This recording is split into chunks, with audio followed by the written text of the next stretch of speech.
अमेरिकेनं भारतावर आकारण्यात येणाऱ्या टॅरिफमध्ये मोठी कपात केली।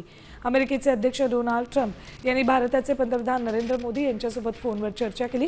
या चर्चेत मोदींनी रशियन तेल खरेदी थांबवण्यास सहमती दर्शवली। ते अमेरिका आणि प्रामुख्याने व्हेनेझुएलाकडून तेल खरेदी करतील असा दावा ट्रम्प यांनी केलाय। यामुळे रशिया आणि युक्रेन युद्ध थांबण्यास मदत होईल।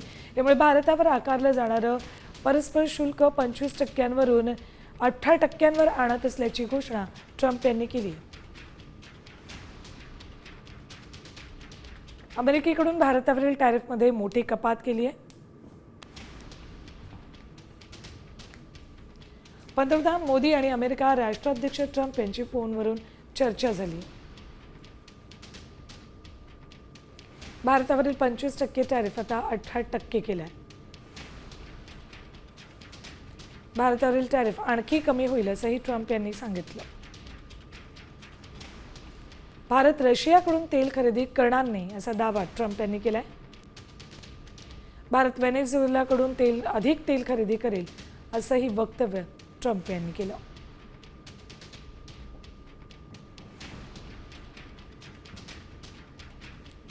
या संदर्भात आपण अधिक चर्चा करूयात सकाळ समूहाचे संपादक निलेश खरे यांच्यासोबत।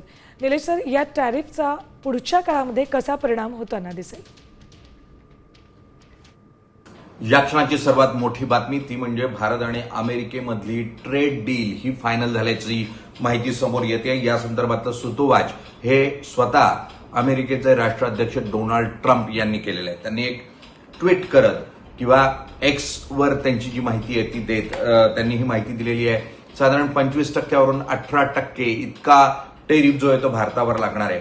पण तुम्ही म्हणाल हा तर 50% होता, 25% कुठून झाला?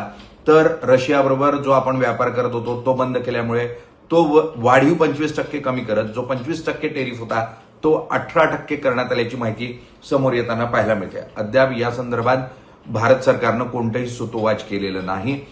याचबरोबर या ट्रेड डीलमध्ये भारताबरोबर साधारण $500 बिलियन उद्योग जो आहे वाढवला जाईल, व्यापार वाढवला जाईल अशा स्वरूपाची माहिती दिली जाते।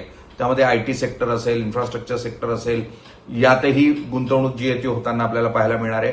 आणि त्यामुळे शेअर बाजारामध्ये याचे परिणाम निश्चितपणे खूप चांगले पाहायला मिळतील। रात्री उशिरापर्यंतच जो गिफ्ट निफ्टी आहे तिच्यामध्ये वाढ पाहायला मिळते। 600 अंकांपर्यंतची वाढ या ठिकाणी पाहायला मिळालेली आहे। अत्यंत महत्वपूर्ण बातमी असेल, मधल्या काळामध्ये युरोपियन युनियन बरोबर भारत सरकारनं ट्रेड डील साईन केली होती आणि तिला मदर ऑफ ऑल डील्स म्हटलं जात होतं।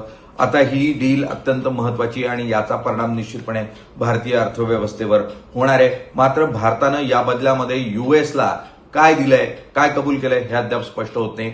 मात्र भारत अमेरिकेकडून जास्तीत जास्त तेल हे आयात करेल असे संकेत मिळताना पाहायला मिळतात। व्हेनेझुएला मार्गे हे तेल आयात होईल असं सांगितलं जात आहे। मात्र भारत सरकारने अद्याप या संदर्भात कोणतंही सूतोवाच केलेलं नाही।